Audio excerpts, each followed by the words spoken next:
good. I've got scheduled spaces. It's Hallelujah. It is. Hallelujah. It is so exciting. How does it feel though to be, they do the kind of tranched rollout where they roll it out to 1% and then 50%. How does it feel to be the last 1%? And 99% of the world has it before you. I gotta feel that this is personalized. I mean, I know it's not personalized, but it's like, what I want to know is like, who needs this feature more than I do? I mean, I'm not saying there isn't anybody who needs it, but I feel like we have really, really needed this feature. That's true. Like, we have a basically consistent space we skip it from time to time, like last week. And be able to let people know and schedule it and that kind of stuff. But like, we're pretty reliable about doing it. And then I love, like, then Twitter sending me a notification, be like, remember to start your space in 30 minutes. I'm like, Twitter, like, no offense, but like, I have been the one who's been on the goddamn ball. Like, seriously, like where have you been? Where have you been? How about you remember to give me a feature within a year of when you give it to everybody else? How about that? And then I'll, like, don't you worry about my space. Like, we got our space figured out. We know how to start it. This is the equivalent of Twitter sending you a Calendly link. Calendly link. All right, are we going to go there? Is that where you want to start? Is that what we want to do? No, let's go ahead. Let's get the Calendly link thing out of the way. And then we'll get on to our scheduled event here. What did you make of the Calendly thing? I mean, I know that I had a particular reaction. I don't think of the as extreme reaction, but I have had the experience of like, oh, I get it. Like, I get to turn my schedule around your schedule. In particular, when folks give you like, here are the 3 times that I'm available. But I've also had plenty of ones that are sent to me that it's like, I'm available anytime except for from 2 a.m. to 3 a.m. So pick whatever time you want. So perhaps it's like how it's used rather than in general it being bad. It is emphatically how it's used, and I'm not even sure that I would have. There was an initial tweet, if folks didn't see this, there's an initial tweet basically saying that it is rude to send someone that you're a Calendly invite. This is a VC, I believe, that was saying this. They viewed it as an act of domination because, of course, VCs, I guess, have to view everything in the most animal terms. I think that I've had 2 like bad experiences with Calendly and plenty of positive ones. I don't use Calendly myself, but obviously I make a lot of appointments that people do, and I've had basically every experience has been positive except for 2. One of which was that the person had scheduled it all in the wrong time zone, and I didn't realize that at first. So I'm like, this person only wants to meet between the hours of like 1 and 6 a.m. And for whatever reason, like, my first thought was not like, oh, the time zone is wrong. Well, there you go. That says something. It does say something. What does it say? Let's not get into that. Well, are we going to get into that later? I think we should. It says that I may be lacking a little bit of common sense sometimes. There you go. Is that the most euphemistic way? You know what it reminds me of? Did I ever tell you about debugging this bug? I working on a pretty deep change to the kernel, changing the way the kernel does timekeeping, and the way you remember this, the cyclic squad. Changing the way that so Unix historically has this clock that fires every 10 milliseconds that increments this variable called L-bolt, lightning bolt, and I was changing that to be a consumer of a much more general facility and doing a bunch of things that were very low level and had to do with the way the system keeps time. And I came in and I was on the final approach for this WAD, and I came in the morning and one of my test machines was off, had powered off. And I'm like, God damn it, I have a bug that is powering the machine off. And how do you debug that? And it's kind of like burning its bridges there. Like, absolutely. Not a lot of state left over. Not a lot of state left over. So I'm thinking like, so I'm like, God damn it. First of all, what did I do to do this? Like, because we do actually have power control in the system, and it certainly is possible for the system. And I've got a stray pointer. I've got memory corruption that's powering the thing off. And how am I going to debug it? And I'm kind of, I don't know what, and I'm kind of pacing, trying to figure out like, what is even my next move? Like, where do you record data to if you can't record at the DRAM? And as I'm pacing the lab, I realized that another machine was off. and another machine next to it was off. And in fact, all these monitors on this row were off. And in fact, it was a blown power strip. And you basically, how long you've been waiting to do that? Did you have to readjust your headset to be able to prepare yourself for the slow clap? That's what I want to know. Did I do a slow clap? That was totally unintentional. I was taking off one headset while I unmuted the other. Sorry if that sounded like a slow clap. That did sound like a slow clap, but clearly I'm hypersensitized to it. Yeah. I was certain that was a slow clap. Was that not what that was? No, sorry, my bad. But I do know that feeling. I mean, that must have been a months-long WOD, or certainly a weeks-long WOD. So your mind just goes to very dark places. Your mind goes to very dark places. Not like, hey, maybe someone kicked over the power strip. Right, exactly. Someone just like that. That's exactly right. Your mind goes to very dark places. Is this a good segue of like stupid problems going into tonight's topic? I think so. Maybe as good as we're going to get. And so this came up because there was this Hacker News thread, and featured prominently in it was this warning message that you wrote 15 years ago, 12 years ago, something like that? Coming up on 14 years ago. Okay. And so I don't know how I think I found this by searching ZFS on Hacker News. Look, we're in a safe space. We're actually not in a safe space, but do you search Hacker News? What do you search on Hacker News for? Do you search Hacker News periodically? Do I search? So I do search Hacker News periodically, infrequently though. I do look for things like DTrace and ZFS. And come on, you ego search Hacker News. It's okay. No, look. I think that would be that'd be tough for me. I don't think I come up enough that it would be that thrilling of a ride. But I do look for like folks for whom, my enemies list, to make sure that they're being disparaged properly. I'm not going to share that full list. I mean, that could be a whole different Twitter space. Even better. I don't search myself. Yeah. I only search my enemies. Like I don't care what people are saying about me. I want to make sure. Yeah, whatever. That's fine. I demand attention to detail in the way that my enemies are being. Yeah, there we go. That makes sense. Okay, that makes more sense. Yeah. So what do you search for? I will own to ego searching Hacker News. I've got a distinctive last name, so I do search for that. I search for DTrace and I search for ZFS just because I'm curious, whatever. Yeah. I have been, just because you want to keep an eye on when people are kind of talking about technology, so maybe you can chime in. I do find that it very much helps in online discussions if things are especially tacking super negative. It very much helps for the technologist behind a technology to participate in the thread, just to humanize it. I don't know if you've found this as well. No, agreed. I mean, I feel like that does put the lid on some of the most toxic kind of conversation when someone shows up and like wave emoji. Wave emoji, exactly. Like this, I'm here actually right now, so ask that's right. And and then you obviously want, especially people being critical, you want to make sure that you're listening to them. But I just find that like, hey, can we light up maybe some of the mirror neurons? We don't have to be quite such assholes to the people who develop this technology. So I do end up searching for that kind of stuff, and I realize that we're now in direct opposition to what we're saying about your enemies list. So I don't know. We're just gonna have to like have it both ways. And after we open sourced Hubris and Humility, I actually started searching Hubris on Hacker News. That seems like there might be some false positives on that. There are a lot of false positives, and it's this kind of like crazy slice across Hacker News because, as it turns out, hubris is only being used to disparage things, and it is kind of like it's like a very finely tuned detector where you're actually now being trolled by things I wasn't being trolled by before by searching for the term hubris. Yeah, it's not surprising at all that that's a popular term on Hacker News because it's the right kind of intersection of just intellectual enough and just disparaging enough. Not too clever and not too kind. It is, and it's got. Hubris is. It's a great word. It is a great. Unfortunately, it's a 6-letter word, so it'll never be. Are you?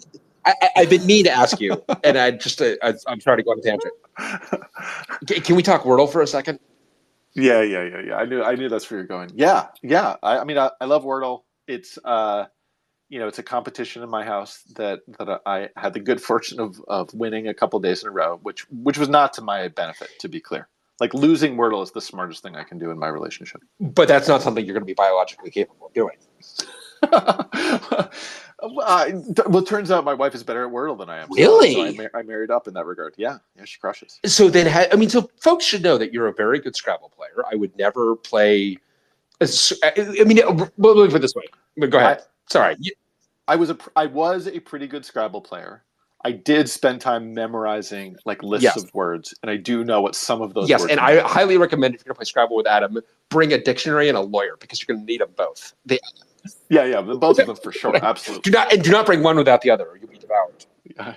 Because wow, that's interesting. So she's a very, and so that means you may have bred some sort of Wordle superhuman in Joshua. That's disturbing. Yeah, it could be. I mean, found him asleep last night in bed with his swim goggles on, but maybe that's a sign of preternatural Wordle ability too. For whatever reason, that's just such a great visual. Just because he's such a, I mean, he's a large human. He's a large human. He's large human. Makes large decisions. All right, but Wordle was popular in your household. You enjoy yourself in Wordle. All right. Wordle's been very popular in our household as well. It's very well done, honestly. Everything about it is well done. It's kind of amazing that it wasn't done earlier, actually, because it is like mastermind for words. Exactly. You explain it like that, you're like, why wasn't it done sooner? But it is pretty cool. So there you are, searching for yourself on Hacker News, and then moving on. On to ZFS. So searching for hubris, finding that very strange slice. Okay, moving along, and then so I think it must have been a search for ZFS that found this, and then it is definitely weird to like search for something and see this message that I wrote 14 years ago, coming up on 14 years ago. 14 years ago on April 18th. We'll get into kind of the details on that in a second. And so just to give other people context, and the context is also in the original tweet on the space, but this is Adam and I worked together on a group that was developing a network storage appliance at Fishworks and Son. And like any appliance, any IT appliance, it's not designed to be interacted with at the operating system shell. There's a higher level command line that is more captive and more constrained. But again, I would assume like most of these kind of environments, there is a way to get an arbitrary shell into the operating system. And this message is very direct. So Adam, I had not thought of this message since we wrote it. No. I do remember like the lengths that we went to keep people out. And I do remember there being like a big message, but I did not remember the details of this. Should I perform an out loud reading from this message? Is that? Oh, please do. Right, that'd be perfect. So first of all, you are going to have to, dear listener, imagine the ASCII art box that contains all this. The ASCII art is a very important element of this, of course, that's kind of properly framed with ASCII art, offset with dashes and hyphens and pluses. So it says, I'm not going to scream the bits that are in all caps, by the way. So you just imagine let's just assume that the most emphatic bits are in all caps. You are entering the operating system shell. By confirming this action in the appliance shell, you have agreed that this action may void any support agreement. That's in caps. If you do not agree to this, or do not otherwise understand what you are doing, you should type exit at the shell prompt. Every command that you execute here is audited, and support personnel may use this audit trail to substantiate invalidating your support contract. The operating system shell is not a supported mechanism for managing this appliance, and commands executed here may do irreparable harm. Nothing should, then new paragraph. Apparently that we decided that wasn't enough. Apparently, like, you'd be like, wow, okay, like that seems like enough. Apparently, it's like, no. Well, dear reader, yeah, exactly. Stay. Next paragraph. Next paragraph. Nothing should be attempted here by untrained support personnel under any circumstances. This appliance is a non-traditional operating system environment, and expertise in a traditional operating system environment in no way constitutes training for supporting this appliance. and this is where you get to the sentence that I think that the original poster to this to Hacker News, it resonated with this person anyway. Those with this is all in caps, those with expertise in other systems, however superficially similar, are more likely to mistakenly execute operations here that will do irreparable harm. Unless you've been explicitly trained on supporting this appliance via the operating system shell, you should immediately return to the appliance shell. Type exit now to return to the appliance shell. New paragraph. So, well, I would say well crafted, first of all. Group effort for sure, but when I read that, I'm like, I'm virtually certain that was me. It was me, but I that was definitely a group effort, I think. Yeah, for sure. And I think I know that because I found the email that I sent to the team announcing that we had done this, and that email was helpful because. So first of all, a couple things about this. Did you remember anything about this message, Adam, when you saw it? No. In fact, and you and Keith were sort of joking about the genesis of this, and that has totally, like, I have no idea why. I know that something precipitated this. This did not come out of the blue, and I don't think this was purely prophylactic. So I did not remember. So the thing that's funny is what I thought the genesis was. The timing does not line up. I thought we had done this after we had shipped. We shipped in late 2008. This was done in early 2008. This was done before we shipped. And what I did remember correctly is that the target audience here was not actually the customer. The target audience was actually our fellow Sun employees who thought they were being helpful. That was really the target audience. And was this the test organization, or was this other? I think it was other helpers. I think the folks that worked with us in the test organization kind of figured out pretty quickly what they could and couldn't do. The context that we had offered was that we had people that were changing the network interface configuration from the operating system shell, which is like not something that is being managed by another body of software. And this is where you get to, like, I do think kind of like the interesting and slightly broader issue that we want to hit on, which is, when you're offering, like, this is not an abstraction. The operating system shell is not part of the abstraction that we were offering. It was very much an implementation detail. But there were things that would lead you to believe that like in Unix, the shell is the abstraction, and you can do things with the shell, and that gives you this kind of false sense. The Jurassic Park line, right? I know this. This is Unix. It's like, no, you don't know this. Like, you don't know this. This is not, in particular at the time, this is not the Solaris that you think you know, and because you actually know enough to be dangerous, quite literally. And you are way more likely to do harm by knowing a little than you would if you knew less. And that's why we were trying to be very explicit in this message. And this can be true generically, right? I don't know how other on-prem appliance-like entities do this, but this is a general problem. I would assume. Right? Like, built around Linux or FreeBSD or whatever it is.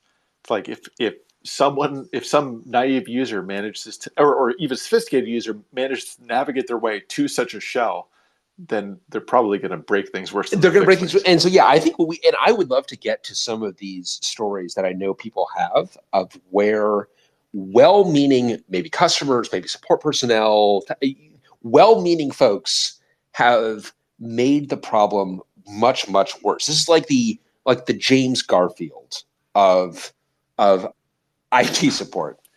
Do you know, Adam, have we?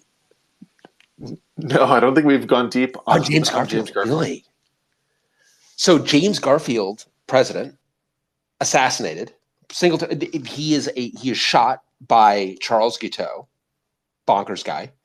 Charles Guiteau shoots him because he has been passed over as the ambassador for France, which I kind of love. That's like a little twist that I love. That, like, you got to think like James Garfield as this guy is shooting him, being like, this is exactly the kind of anger management problem that I was concerned about when I did not make you the ambassador. Like, you keep asking, you're doing it right now. You're doing the thing that I am concerned about right now. But I don't think Charles Guiteau was a serious candidate for the ambassador of France. He shoots Garfield. Do you know the story? This is an amazing story. No. He shoots Garfield. Garfield then is taken away. Shoots him at a train station, is taken away. And now 19th century medicine will take it from here. So in particular, they want to fish the bullet out of him. But Alexander Graham Bell is here. Don't really know how that works. Like Alexander, I don't know. It's Washington, D.C. It's 1881. Alexander Graham Bell. This wasn't a dream. No, this really happened. Yes. Alexander Graham Bell, right. And then there's a walrus there, and the walrus can talk. No, Alexander Graham Bell is there. And Alexander Graham Bell has a new invention, the metal detector, and he's going to use this. Like, I will use this to determine where the bullet is. He determines, bad news. The bullet is like buried in like near the spine. Alexander Graham Bell has detected the bed springs in the bed. Yeah, this is not good. And so then they are fishing around for this bullet with these filthy hands. Like there's not this understanding of infection, and James Garfield dies of septic shock, dies of sepsis. Oh man. I feel like there's like I feel like that like I mean the story is interesting. It's captivating to me because I feel like this analog comes up a lot. where you're I mean I think we can kind of throw in the blanks with where Alexander Graham Bells that we have known have detected the bed springs that we can think of, and that others have fished their hands around it. I'm reading a book that referred to this period as the one of heroic medicine. And I do think that there's a strong analog here for heroic debugging and heroic intervention. Ooh, yeah, go on. Yeah, I like that. Well, we'll just, I mean, so I'm thinking of a customer example, and I got to get this one off my chest. So I was the CTO of a company called Dell, and one of the organizations that was in my purview was support.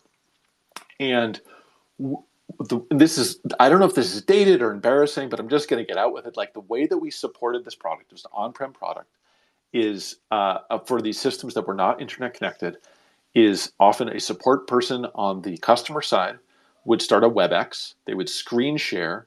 We would log into this kind of shell with this kind of prompt in front of it, and then we would remotely type in commands while the customer watched. It kind of sucked for all the reasons you can imagine it sucking. Like the customer's screensaver turning on and they were out at lunch and us losing, time doing that, like all those kinds of things. But one of the ways it really sucked is when in this case, the customer broke the connection intentionally with us and was left with the shell, left with this ostensibly general purpose shell to a system they knew. And they completely fucked things up. Like in particular around networking stuff. As they again tried this heroic intervention, and then we finally kind of we got the connection back up. We went back online. We kept on debugging this thing, and the support people kept on reporting to me that they had no idea what was wrong with the system. That it seemed worse than when they started, and the customer did not fess up to this. We kept on hypothesizing. We think the customer, when we broke that connection, that they went and monkeyed with stuff. But how can we prove it? Unlike the Fishworks system, our commands were not logged. It wasn't audited. It was a huge oversight on our part to not do that. But we didn't have any insight into what they could have done. We didn't have any smoking gun until. Yeah, no, this is because you were not yet a parent or teenagers when this was happening. I feel like this is where your teenage parenting, actually maybe this is more like younger kid parenting, where you're just like, if someone took the cookie from the cookie jar, I'm not saying you did. Well, we asked them and they said no, and we asked them again and they insisted no, and then we got an email. And one of the great gifts of Gmail is not giving you the full context of the emails you're sending or forwarding. And we got forwarded an email from the customer where the first kind of few messages as we expanded the forward chain were pretty pedestrian. But about 20 messages in, we started seeing some bickering back and forth at the customer in email saying, should we fess up? Should we tell them the ways in which we reconfigured networking? Should we not tell them? They decided not to. And we saw all of this happening in reverse chronological order in this deeply nested forward. And then the politics of carefully presenting this to the customer that we needed to also retain but we're able to navigate past that. But we really, I mean, we implemented auditing shortly after that, and it turned out to be really important. Yeah. And how do you handle that? Because I just think of like this is also this fundamental tension of like it is, it's your system. You're the customer. Like you have paid for this thing. And on the one hand, we want you've got the right at some level to screw it up. On the other hand, like we don't want you to screw it up, and we want you to have the best product. I mean, it's like it's hard. Like there's this tension with like you don't want to be overly patronizing, but you also don't want them to accidentally do something that is going to jeopardize their experience. Well, and when you can't unwind what they've done, right? Like you can configure systems in such a way where like I'm not sure I can resuscitate this thing. So like, but this, I mean, the fact that they needed to take the reins, or they decided they needed to take the reins, was also symptomatic of another problem, which is, our support team, great folks, but they had not given them the confidence they needed. Like the customer didn't take control as the first step. They did it after they had sort of lost patience and decided like, hey, I can fix this better than you guys. So interesting. That was the other lesson that we internalized there, which was we spent a lot of time like fixing things that maybe were the problem, maybe weren't, but were certainly good for the system, good, beneficial, good, robust health kind of things.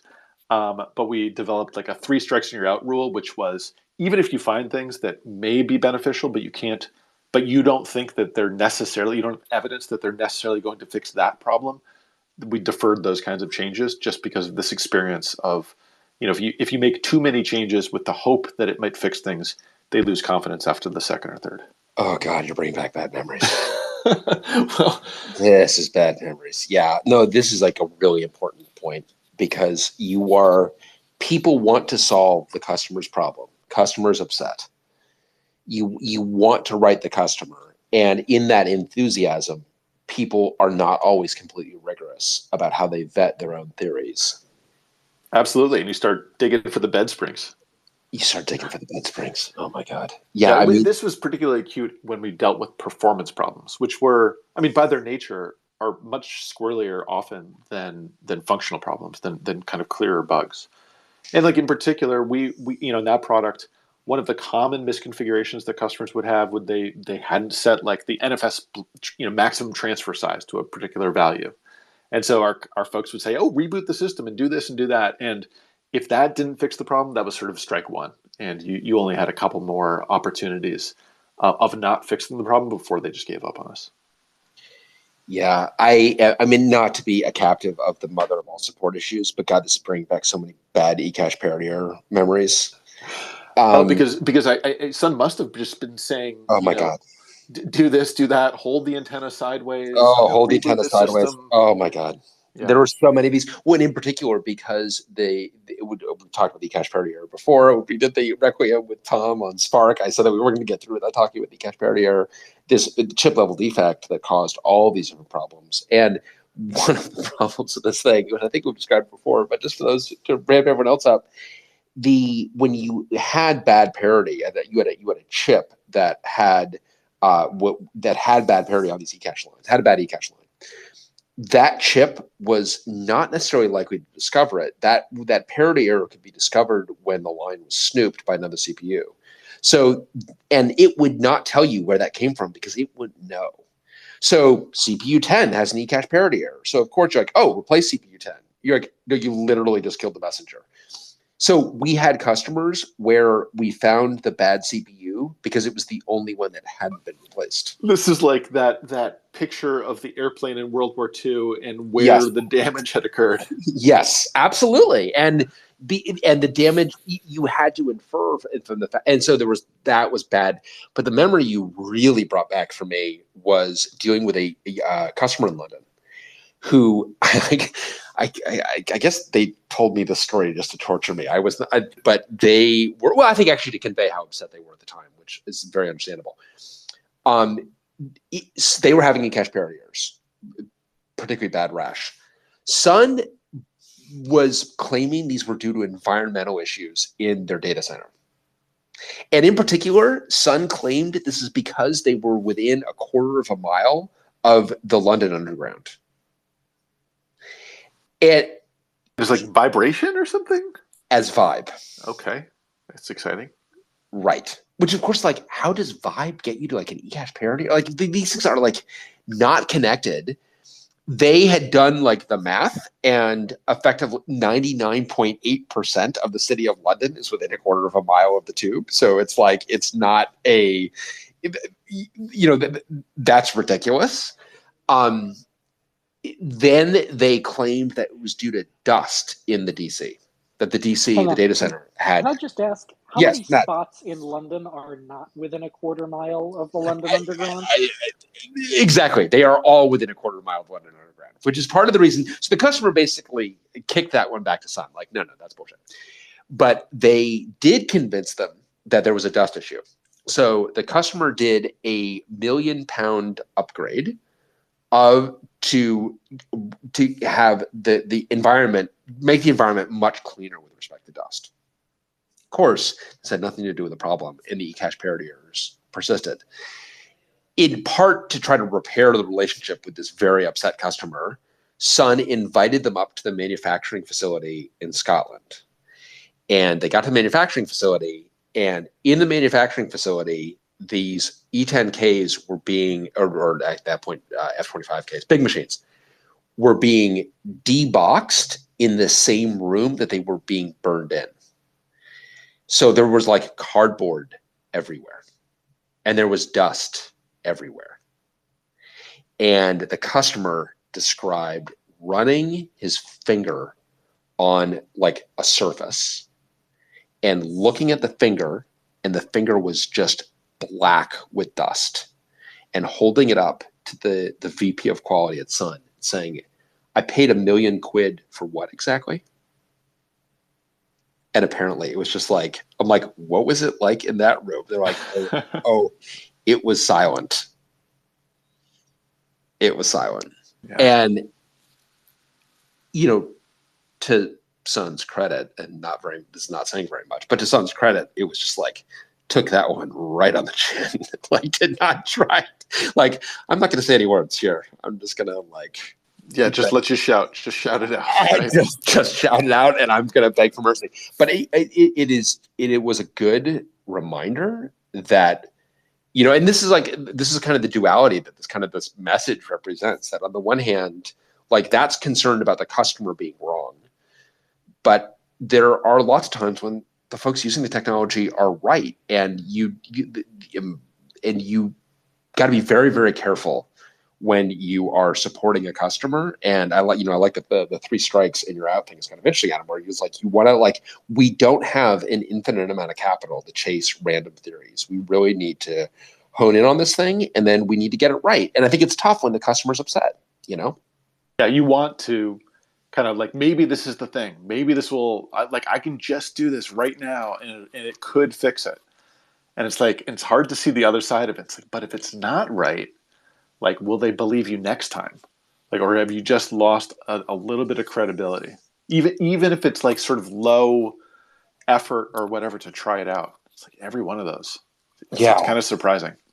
And I think, my bias on kind of squaring this is transparency, I would say. But I'm not sure that, I don't think that also is not a perfect solution, because I have been probably too transparent with customers at times where it's like, I don't know that if I want my surgeon to walk me through the risks at quite this level of depth. This calls to mind another Delphix support incident where we were doing an upgrade that involved like moving a lot of ZFS data sets around and to and fro. And it was a pretty dicey procedure. And so for this, Eric Schrock and I, the VP of engineering, and I was CTO, were in the room with the support personnel as they were running this on the first customer for the first time. And it went south. And, Eric and I were like, how are we going to recover their data and so forth? The customer comes on the line and says, hey guys, we're getting to the end of this, to the outage window. Like, are we going to make it here? And Eric and I are looking at each other like, your data may all be gone, and like, we may be losing our jobs. And the support guy just unmutes and says, it's going to take us a little bit longer than expected. And all I can do is apologize, and we're working on it. And I was like, oh, David, thank you. And we were able to get the customer's data back, but it was deeply touch and go. Well, and that's a skill too. I don't know. I mean, yeah, that's what I'm saying. Like, I would have just vomited all over the phone. And I mean, this is also, I mean, to your point about transparency, like, and you know, if there is a problem during surgery, to what degree do you want to be informed of it in the moment, or perhaps after the fact, after everything has been stitched back up? Yeah, I mean, I remember I was one customer that we were very transparent with. This is our friend Jesse St. Laurent, and who was a huge advocate of what we had done at Fishworks. I remember talking with him about a problem that a customer was having, and they were having it was boiled down to a thundering herd. I diagnosed this as a thundering herd, and there was a CV broadcast that should have been a CV signal. So, and there were, for other reasons, because of SU0D, we had thousands of threads that are waiting on the CV, and we're broadcasting. They're all waking up. Only one of them is getting the lock. The rest of them are going to sleep. But in the process of doing it, all of those thousands of threads are in the way of the one thread that needs to do the work. And so the system is going orders of magnitude slower than it should go. If we just, and those of you who write multi-threaded code, you should use CV signal, not CV broadcast. CV broadcast, you generally do not, people kind of casually use broadcast. Like, you really rarely need broadcast. You should, the disposition should always be to signal rather than broadcast to avoid the thundering herd problem. This is your PSA for the kids. I gotcha. The PSA for the kids. Listen, listen. You're the one with a teenager who's dabbling with C++. So, like, I'm trying to help you, pal. The shame. Yeah, I know. If anyone's wondering where my C++ tweets are coming from today, they're all coming from Adam and him. Adam is blessed with a teenager who's interested in software engineering, which is not and damned with a teenager who is only interested in C++ for the moment. So I'm trying to meet him where he is. Exactly. The good news is loves to cook. Bad news is it's all cooking crack. But you know, I want to encourage the interest in chemistry. But so if people are wondering that's where it's from. But so this could be news you could use. But so what I realized is that, like, actually these things, CV broadcast and CV signal, are right next to one another in program text. I mean, of course, because, you know, part of the same file and so on. And the branch displacement, they're less than 256 bytes apart. And I could actually write the branch displacement in program text. Did you know I did this? No, talk about heroic medicine, though. And I started asking Jesse questions that were making him very nervous. I'm like, so just like, tell me about this system. He's like, well, it's like an extremely important system that right now thousands of healthcare researchers are using. Yeah, right. But all systems are important. I mean, come on. Exactly. Right. And Jesse's like, why are you asking me all this stuff? And I'm like, no, I think I can actually fix this. I think it will be a single byte write. I have an experimental procedure that I just thought of on the moment that I'd like to try out on your grandmother. Like, how does that sound? And listen, Granny's not doing so well. It is experimental medicine. It's like, you know what? What do we have to lose? We don't have anything to lose. And I'm like, would it be worse if this system bounced? Yes, it'd be much worse. Like, well, okay, well. Like, now you're doing actuarial calculus. Like, how much worse and how likely is it to bounce? Right. I'm holding up is it a 7 in terms of pain or an 8? It feels more like a 7. Maybe it's a 6. Remember, 10 is like the worst pain you've ever felt in your life. I love doing that with kids. Like, it's a 10. I'm like, it's not a 10. Like, no, you're trying to choose between like 1 through 4. Sorry. Right. Those are the numbers that are your option. Like, numbers above 5 are not eligible for the pain you are currently enduring. But I did ask for his, like, he's like, Jesse's like, you keep, like, why are you still talking about this? Like, are you just like, this is making you really nervous. Like, you are clearly nervous about this and you shouldn't do this. I'm like, no, it's fine. It's fine. So did you dig the bullet out of the bed springs? I did this, patched the byte. And look, you know, we don't. I know you're using heroic debugging disparagingly, but well, and to be clear, it's good to be the hero. In case it's not clear, you're talking about in the kernel, right? Yes. And so Brian is saying he went to the function called CV broadcast, replaced the first byte to turn it into a branch to CV signal. Okay, listen, that would have been crazy. I was not doing that. what I was doing was marginally less crazy. I was going to the particular the call call site site. The that call was site. the problem. Okay. Yeah, Okay. So you just changed that one call site. Right. yeah. Okay. There you go. There you go. Now you're on board. That's more narrow crazy. Yeah. It's narrow crazy. Yeah. That's And awesome. it was amazing. I mean, it just shows you the incredible power of a single byte in a I mean, this is like the glory of software systems, that you got one byte that is the difference between the system just destroying itself and just ripping. It was amazing. So yeah, I mean, we hit the one byte and like it was just like all the storm clouds were gone. Like bam, the system was just cranking. I mean, and you did have this preponderance of evidence that this was the problem, right? It wasn't like, I mean, you weren't just changing some byte or whatever. Like it was pretty targeted. It was extremely targeted. But I definitely remember this is where transparency was not necessarily great, because I was being totally transparent with Jesse, who was getting increasingly nervous at my level of transparency. Right, like moving you away from the system. Right. Exactly. So, but I still think that I think we got to be biased towards transparency, right? When we're dealing with these. Yeah, absolutely. Yeah, definitely biased towards transparency. Sometimes it's the timing of that transparency, right? Like, hey, your system is in a really bad state, and I'm not sure we're ever going to fix it, but we're still working on it, is different than like, kind of a more percentage-wise update or an after-the-fact recount of what all went on. Yes. And I think that because I also think that how is this different in the software as a service world? How has this changed? That's interesting.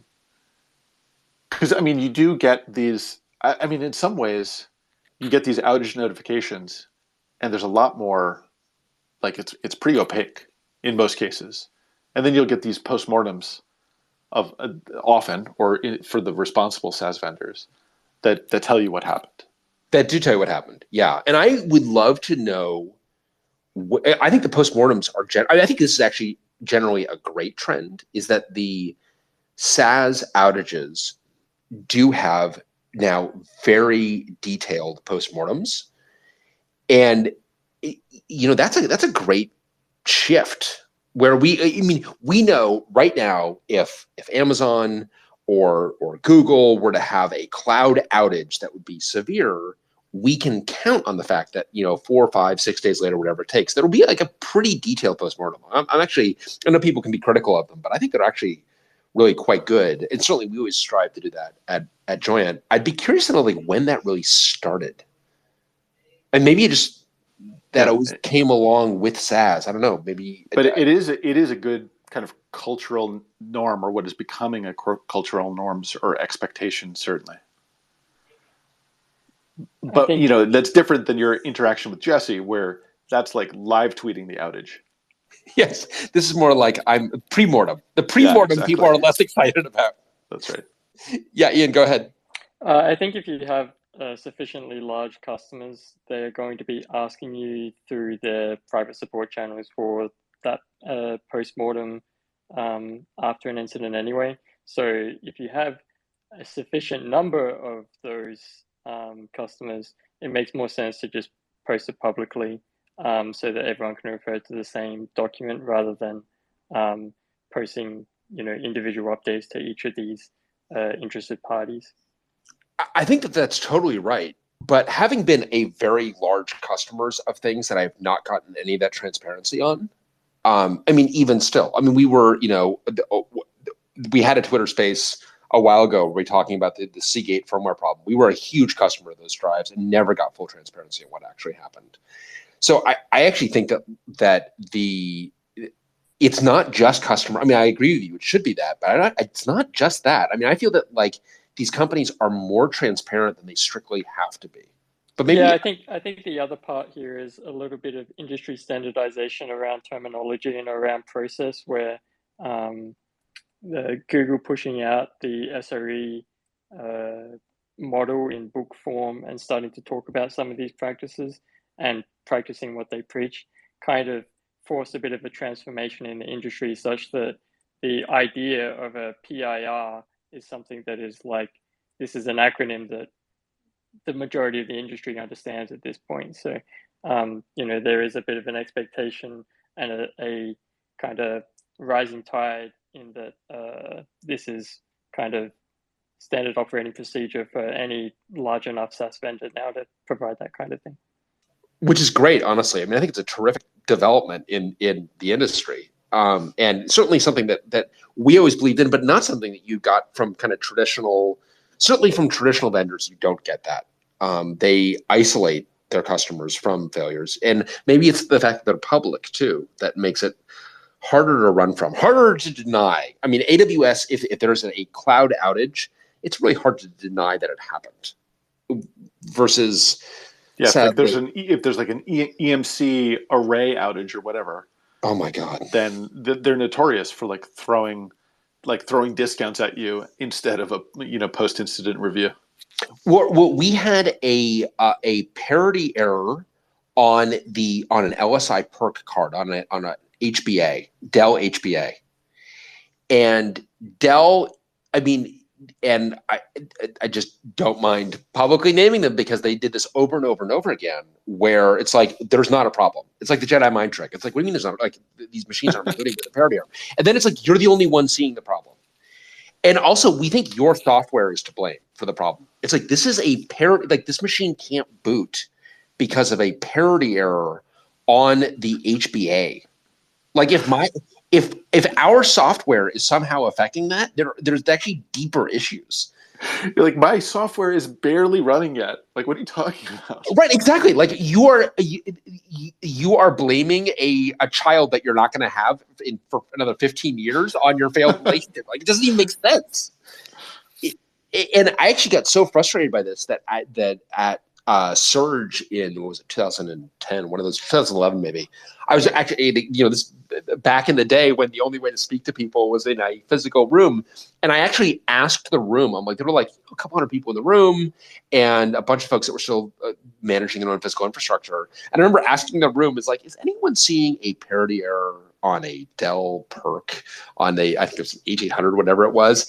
And most of the room is like, what are you talking about? But there were like 20 hands that shot up in this room, and all of a sudden all the hands start looking at one another and realizing, like, wait, because we had all been individually told this is only happening to you, this isn't actually a problem.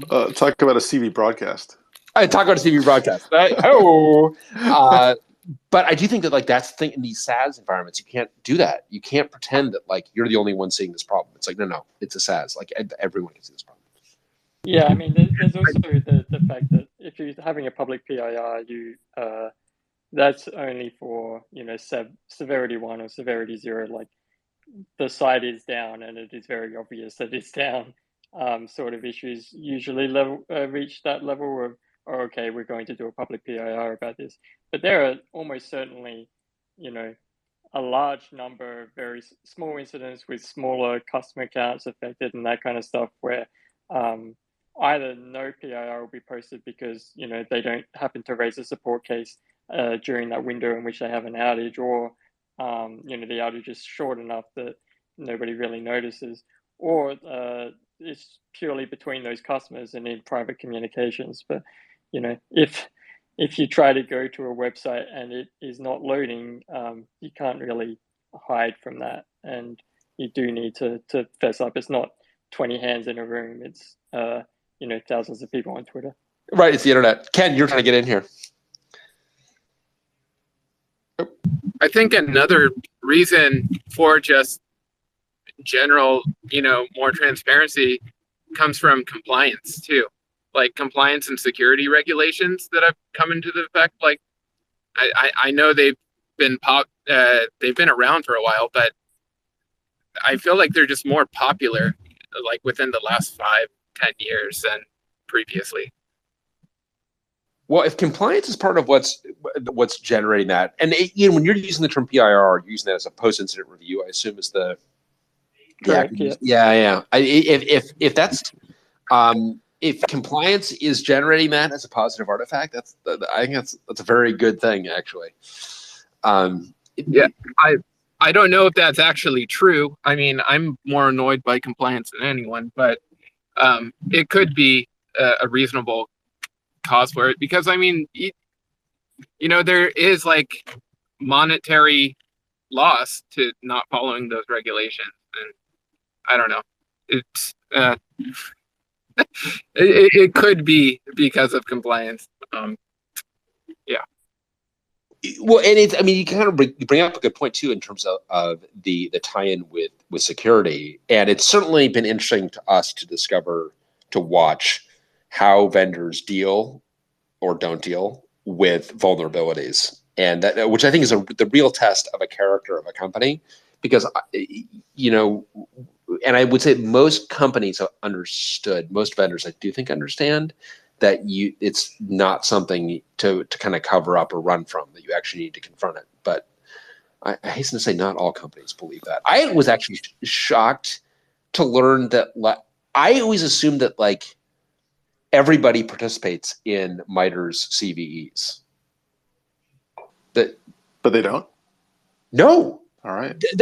I mean, I have known that it's like optional in the sense of like, these are the common vulnerabilities and exposures database that's handled by MITRE, and it's like optional in the sense that there's like, you're not legally required. But I kind of assumed that everyone felt a kind of a responsibility, a communal responsibility to report CVEs, but that is not the case. And so Adam, did you think? I thought that was just what everyone did. Like I didn't realize. Yeah, I didn't realize. I mean, this sounds like naive now that you're saying it. Oh God, this makes you so much better though. Of course, some folks will like choose to do things in secret or do things their own way or consult with their lawyers who will forbid it for whatever reasons. This makes me feel so much better because we found it in particular, and like this is just a statement of fact, which should be clear at this point. NXP, the maker of putatively secure microcontrollers, does not really believe in CVEs. So if you go to like the LPC55, which we had a Twitter space describing Laura Abbott's terrific work finding this vulnerability in the LPC55, if you go to the CVE database on the LPC55 or the CVE database on all of NXP, there are, I think, 4 vulnerabilities. And you're like, wow, this must be the most invulnerable thing ever. It's like, no, they just don't believe in it. And when Adam, I was like you, this makes me feel much better that you felt the same way, because I kind of felt like a kind of a naive, like country mouse being like, what do you mean they don't believe in CVEs? And our security people are like, no, are you serious? No, you knucklehead. Like, they want people to think what you thought, that they're only 4, right. So it must be the most secure thing ever. It's like, but that's wrong. It's like, oh my God, like seriously, do I have to like do all of your education for you right now? It's like, yes, this is all. This reminds me of the just in terms of, and Adam, I'd like to believe that this reflects well on our fundamentally optimistic character. Is that an angle? Yeah, okay, yeah, that sounds good. Did I tell you about this? Like this, we went to this marketing event, CIO Summit. Did you ever go to any of these at Delphix? These like speed dating with customers? Absolutely. At like boondoggle golf resorts all over the world. For sure. These are so filthy. So you have these are these paid for events. And so as a vendor, you pay to go to them. And they're like, as Adam says, like golf resorts, whatever, really nice. And there are all these customers there. Users of technology. As it turns out, and this is like, I can't believe that this is, certainly doesn't feel ethical. I can't even believe it's legal.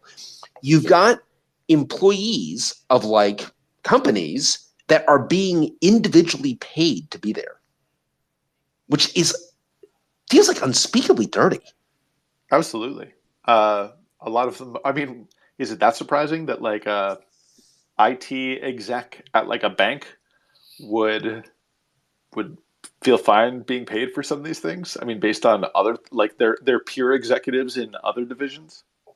But it's just like, and again, I just like, this is where I sound horrifically naive, but it's like, so you got this like little cottage industry where you go and like sell yourself out on the, it just feels like, because like you're clearly there because, you work for this large company and people are believing that you're there representing the company, not representing yourself. and yet you're being individually paid to be there, which is like, oh my God, it's so filthy.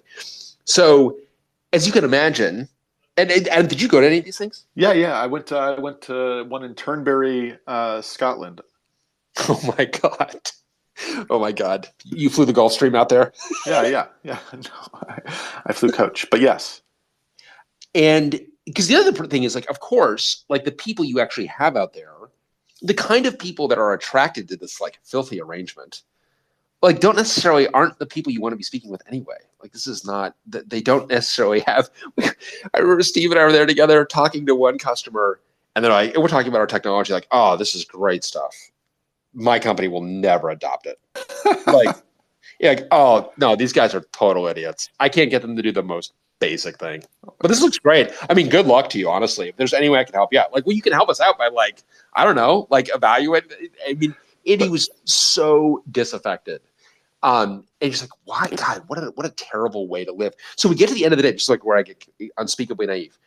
We get to the end of the day, and I don't know. It would be interesting to know if this was this particular event, because we only did one of these, or if this was just like ubiquitous.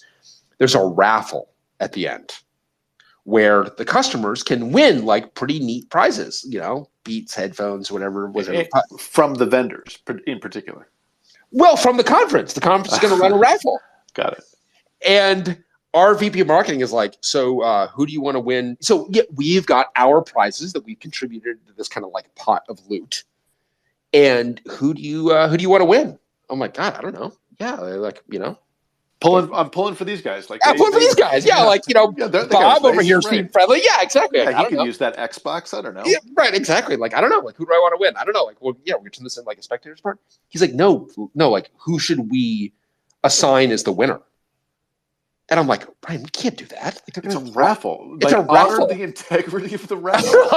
Honor the integrity of the raffle. Honor the social contract of the raffle. I just remember him giving me a look like, are you fucking serious right now? I mean, he was just like, do I really? Are you this? I brought this country mouse. I brought this country mouse. Who put you in this suit that you're in? Like, I don't even understand. Like, how have you survived in a city? Like, how? So he's like, no, Brian, we designate the winner. And I'm like, we designate? But and they were literally drawing it out of a hat. But they're drawing it out of a hat. Like, yeah, they draw the one that we designate. There's nothing written on those pieces of paper. Like, you really need me to walk you through it? And I'm like, oh my God. I'm just like, it's all been revealed. And I feel just absolutely filthy. So, of course, there was it's not clear to me if the customers knew this. Like, maybe they did, maybe they didn't.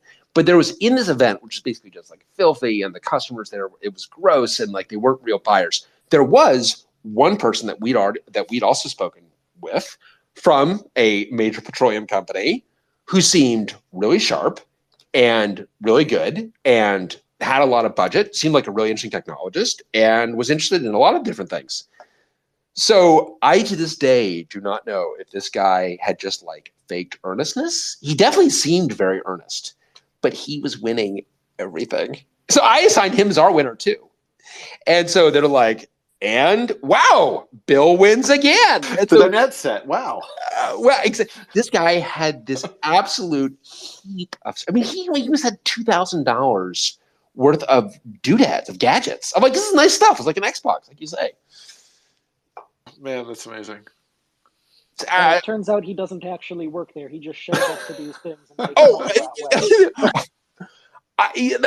way. That's a great point, Matt. I've got no idea how deep the deception goes. He totally could have been a ringer as part of the conference, and the conference itself was filthy, and like they pocket the loot. That probably is true, actually. Now that I think about it, it's like the Spanish prisoner for vendor events. I got to go replay everything in my head. Yeah. But was yours in Scotland? Was it as gross? It was. I don't remember quite so many raffles. But it was pretty gross because it's like, I mean, it's super opulent digs. I don't know how much my company paid, but it was a lot. And I went with actually a very experienced salesperson who was also very green to our company, like he had joined not that long ago. And one of the, we had one of these speed dating sessions. One of the execs we were speaking with said, what are the obstacles to like rolling out this technology? And the sales guy, and I emphasize, his job was to sell the product. Looked the guy in the eye and said, well, you kind of need to change your whole organization around this product. Oh, and afterwards I was like, I'm just a country mouse. But is that really how we want to pitch it? Is that really how we want to position the product? Is turn yourself inside out to adopt this thing? So I don't know that it was very effective for us either. And was this a multi-day thing, or how did this work? Yeah, it was like a several-day thing. Oh yeah. And it was like, some of the folks were like sneaking off to play golf instead of going to their sessions. And oh god, that's which I also can't stand. Yeah. I mean, I made a huge the Linux Foundation years ago. They do this open source summit, which one of my colleagues called Open Source Davos, which is basically what it is. And they were hosting it at the ski resort now known as Palisades Tahoe in Tahoe. And I was just so furious that they were hosting this. And they're like, no, listen, this is about getting people away from their work environment so they can really focus on these meetings. I just remember, and I don't actually remember this, but this was retold to me. And again, this sounds like something I would say, so I can't deny it. Someone else just will be like, I remember you saying very directly, then why don't we hold it in a Motel 6 in Bakersfield? Which would have been, but needless to say, and actually someone was like, man, you must really hate skiing after that. I'm like, no. Like, I love to ski, but I ski with my kids, not as part of a corporate boondoggle in the middle of the week. Like, if we want to have a meeting, let's have a meeting. Let's not anyway. It's all corporate grossness. Well, walking way back, I think that you thought that this Fishworks message was precipitated by some customer event, but it turned out to not be the case. What was the incident that you thought had precipitated this message? Okay, so the one I thought as I have said repeatedly, we never lost anyone's data, but it took some very long vacations. Which I mean, I was proud of the fact that we didn't lose people's data. Yeah, absolutely. But it did take some very long vacations, and you and I both endured some early performance pathologies of CFS for sure.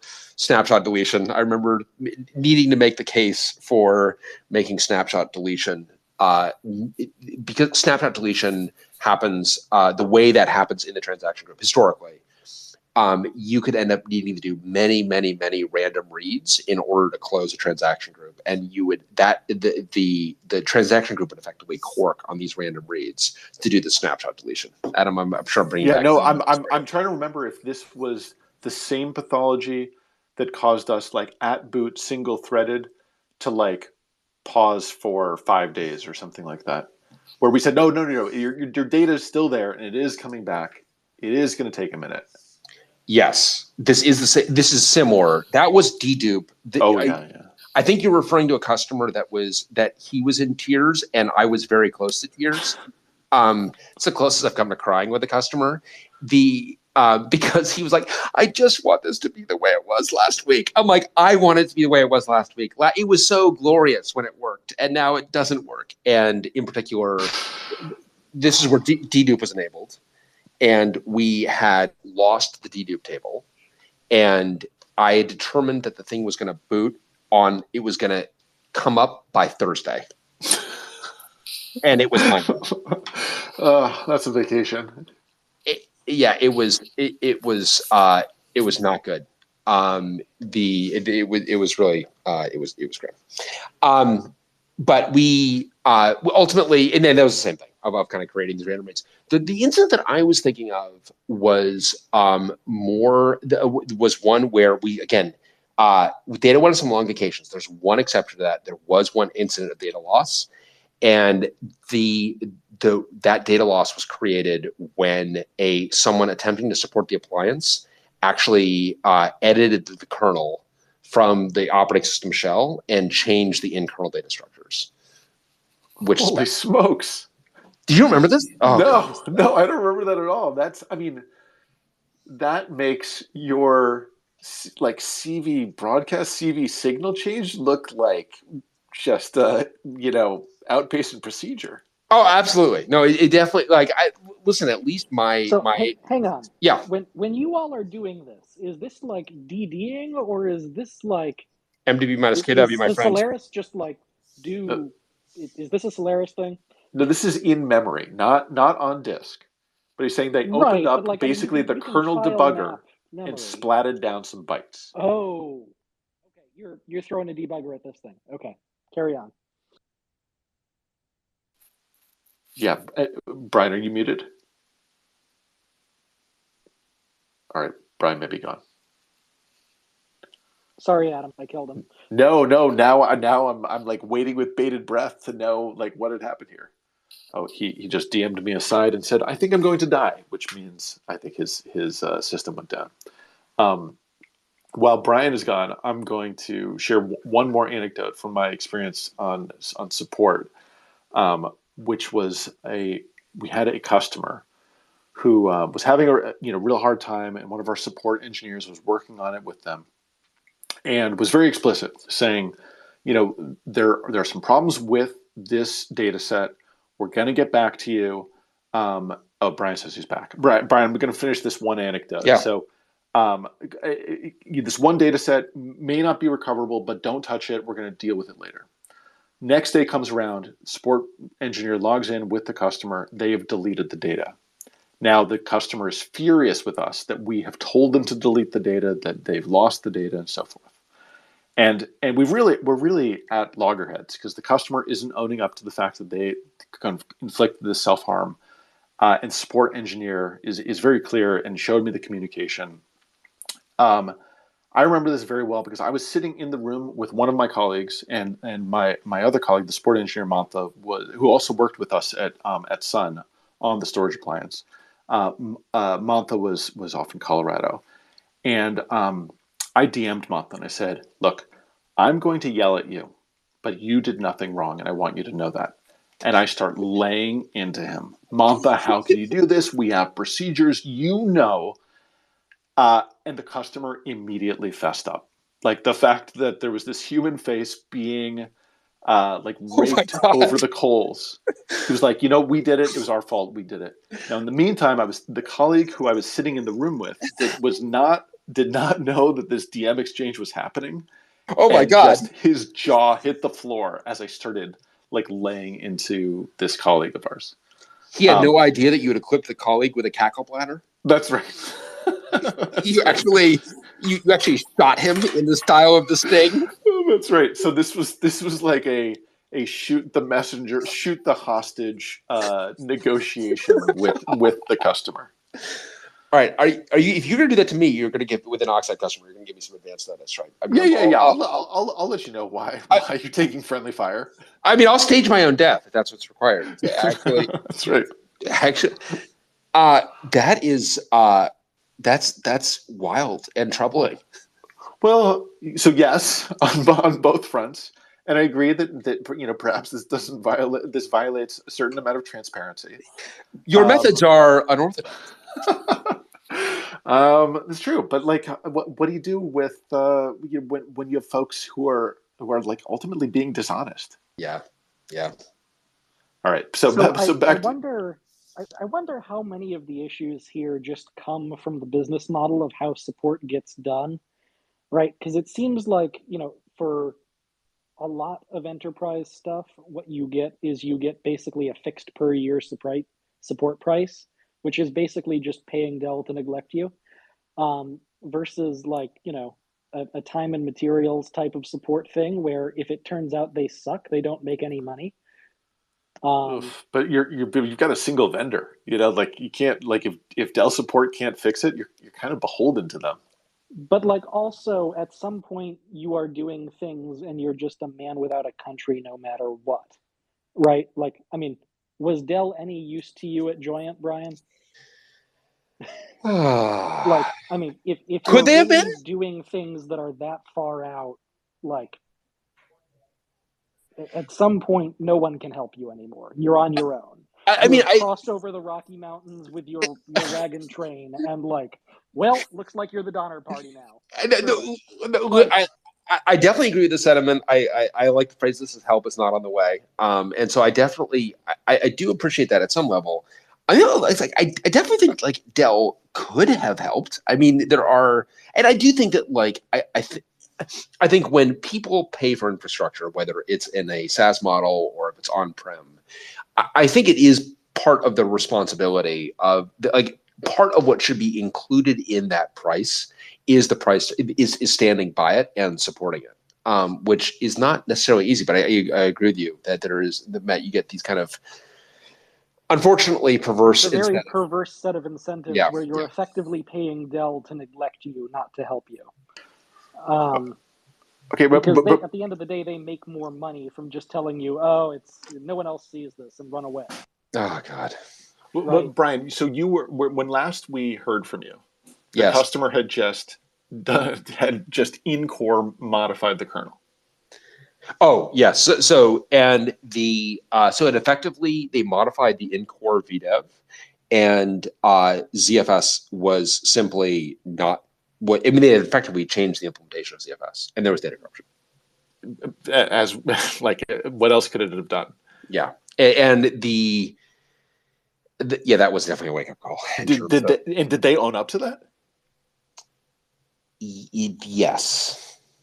Yes. I think that they did. Again, this was the customer did not do this. This was done by Sun Support. Oh my goodness. Holy smokes, that's terrible. It was not good. It was not good. And it's like, it's so bad that you're like, okay, we actually need, there's something deeper here than just like a single person acting irresponsibly. Like when something like that happens, you have to look to something systemic. And that there were definitely more. Absolutely. I mean, it's like the aphorism about SaaS, like if someone were able to detonate the production database on the first day, like it's not the person that's the problem, it's the systems that are the problem. It's a system that the problem, perhaps exacerbated or certainly exacerbated by a person acting sloppily, but there's a larger system that contains that person that really has to be examined. And yeah, there were a lot of challenges there. And I think the other thing that's important to remember is that like they wouldn't have been doing this at all if there had not been just what you were mentioning about. I thought it was interesting, Adam, your point about the customer taking control of the shell. That was not their first move. That was like a bunch of other things had failed. And now they're at a level of desperation where they felt that was necessitated. And I think that's always important to keep in mind in these cases is that you got the levels of desperation are getting higher and higher and higher. And that was also that was during that rough, for the first year of that product was super, super rough because it was too successful. And we sold too many of them. Yeah, outstripped our ability to support it as well as we wanted to educate internally, educate externally, build the systems for that kind of scale, the whole thing. Yeah, and we got there, but we built it behind it. So, yeah, well, that was a meandering walk through James Garfield, and yeah, didn't have that on the bingo card for tonight. Was there even a plausible reason to go running around editing in-memory data structures in the kernel? Is there ever? Well, I mean, clearly there are there reasons to go hand editing anything on a system, but were the reasons good at the time to justify why this was happening? No. Or was this just No, and this is one of these cases where there are things that I'm willing to do on a running system. That's not among them. And when you are, and indeed, like when we're talking about changing that branch displacement earlier, I was willing to do that because it's a single byte. When you are, and it's program text, and you're very bounded about the failure modes. Going in and changing data structures of a running system is reckless. In particular, ones that are related to persistent data, where one false move and you haven't just bounced the system. If you had gotten the wrong byte, probably the system just detonates. If he gets the wrong byte, now forever the data is garbage. Yeah, and indeed, we only pieced all of this together long after the fact. It was really, really brutal. Persistence is hard, as it turns out, and when you have, because you have defects can leap this fire line, as Adam is describing, and it's forever, and it can be really, really brutal. So yeah, it's Matt. Are you? This is going to be. I'm worried now. I'm like with bated breath, as someone who I've definitely worked with on infrastructure problems. Are you? It's going to be. Hey, Brian. So my first job ever was basically on the receiving end of Sun support, and I definitely ran. You're welcome. Ran a bunch of Sun machines, and I mean, in general, everyone that I talked to was super helpful, but I gotta say, I knew what MDB minus K was, and how did I know that? Because like it's in like various docs, and like people will tell you to do it. Like I never did it because I was terrified of it, but like I knew what it was and I knew what it did. Like how would I lowly? I was like a college student, and they were like, "Oh yeah, maybe you should MDB minus K that thing." It's like I don't know, man. Okay, I would like to point out the difference between MDB minus K and MDB minus KW. The W is load bearing. So the W is what allows you to write to the system. Yeah. MD minus K only allows you to observe the system. I see. Fair enough. Well, anyway, somehow people were telling me to like do this stuff. But yeah, it's a fair point. Maybe they weren't telling me to use minus W, but you know, it's been a long time, and they maybe were telling me to do that, and I don't remember that. Right. But this is a good point in terms of like. So Matt, it's the lesson there. What's the lesson there? Should we have not documented it? Should we have not? No, I'm just saying. I think it's naive to assume that like no one knew what that technology was. It's like kind of for sure, kind of interesting, and like the support staff was definitely telling people about it. I mean, yeah. Otherwise, how would I know?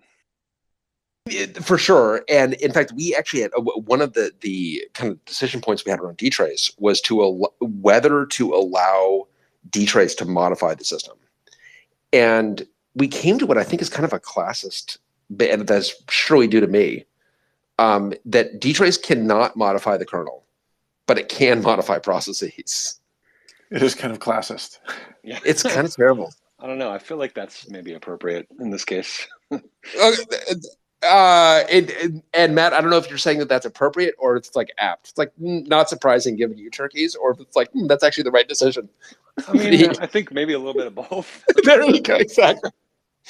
Yeah. So we've got the ability, and now, did you ever use copy out in Anger, Adam?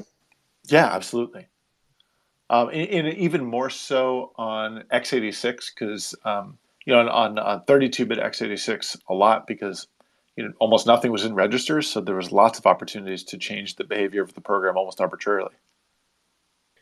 And so, you would actually do this as part of like. Yeah. I did it, for example, to like even in some sort of known debugging situations before the is-enabled USDT probes to kind of like change how things were operating. Like which branch to take and that kind of stuff. Matt, I would like to say that I never used copy out on any of your processes. I just want to like I want to be on any of your processes, right? There's always other people. Hey, he doesn't need you to parse my language. He's fine. Brian, I feel like we had a very different relationship when you were personally involved in systems that I was running versus people 20 years, previously. Like it was a bit of a different deal, but yeah, I mean, good. I don't know. I kind of I have an increased risk tolerance, so you know what I mean? Like I kind of like people who are like, you know what? Let's try to fix this.